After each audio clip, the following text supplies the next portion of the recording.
kutusaidia na ile support mmetupatia soma na chief na committee yake kutoka mwanzo mpaka safari bado inaendelea, haitakwisha na siku itakwisha na tutajulisha inshallah. Ya pili, kuna propaganda inazunguka hapa na pale. Watu wanasema pipe inatoka upande hii ikija huku na barabara na maneno yote, lakini kama wakaaji wa Chaani na Migadini na Kalahari, ninyi mwenyewe mnajua mambo gani inaendelea. Hamna haja mimi kuja niwaambie kitu gani inaendelea. Mnaelewa? Propaganda ikisemwa itaendelea kusemwa. Vile pastor mwenzangu na secretary hapa alisema watu wanahama kwa manyumba. Nyinyi ndio mnatakana kuwe na hiyo jukumu kujulisha hawa watu. Hiyo yote ni porojo, stories za hapa na pale na si ukweli. Naweza kujionea kwa sababu sisi hatujafanya chochote, hata bado tujaanza kujenga. Na tena nataka kuwarudia niwaambie ile 16 meters nishaambia siku ile tulikuwa public participation, nawaambia tena hapa leo sisi hatuna haja nayo. Kama kurudia maneno chairman anafanya hivi, chairman anajenga barabara, chairman anafanya mpango na KPC kuyavunjia, hiyo yote mimi sina habari nayo, sitaki kujua wala sijui. Ya pili, mambo ya KPC hata mimi sina habari nayo. Mimi nilikuwa safari, leo ndio nimesikia mara kwanza kwamba watu wataka kubomolewa nyumba. Hiyo sina habari. Ya tatu, wanasiasa si rafiki zetu. Usidanganywe kabisa. Tafadhali. Mwanasiasa si rafiki yako. Mwanasiasa atakuuza mchana.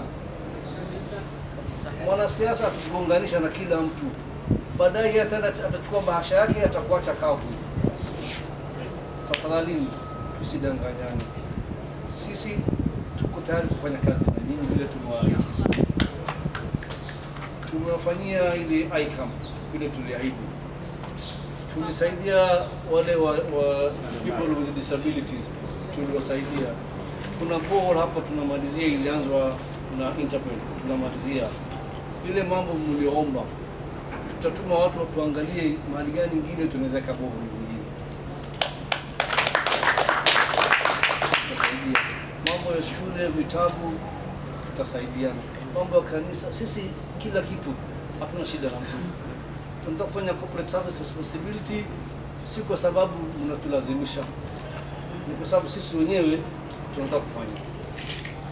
Na tunataka kusaidia majirani na tunataka kuishi na watu vizuri. So inshallah mimi nataka kuwaambia 15 meters, 16 meters hatuna haja nayo. Tutaendelea kusaidiana bwana chief. Sasa wamesema tumapoint NATO kama liaison person between sisi na community. Tunakubali, na vile tunaweza kusaidiana.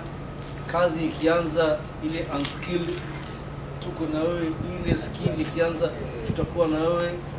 So inshallah we will do whatever possible within our means kusaidiana, lakini naye nyinyi mnataka kutusaidia in such a way that hii porojo inapelekwa na Peter Said na mzee Ochieng mudili nayo hata nyinyi. Peter Said does not even live here.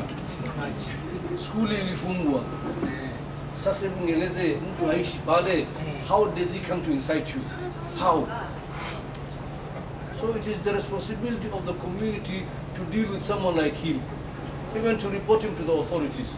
You know, because this guy wants to cause problems, attacking maendeleo. His job is to come anataka ku extort from watu. Na hapa sisi tulisema he will never extort from us, never ever he will ever extort from us. And no one will extort from us.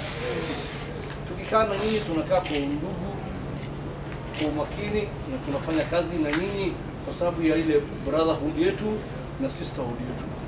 So kwa haya machache ninawashukuru, na dadangu sijakusahau, na inshallah ikianza tutakutafuta. Na leo mwachie namba yako huyu, hata kuna kama tafuta na bakuli wala nini tadile. Wale wengine asanteni sana. Yes.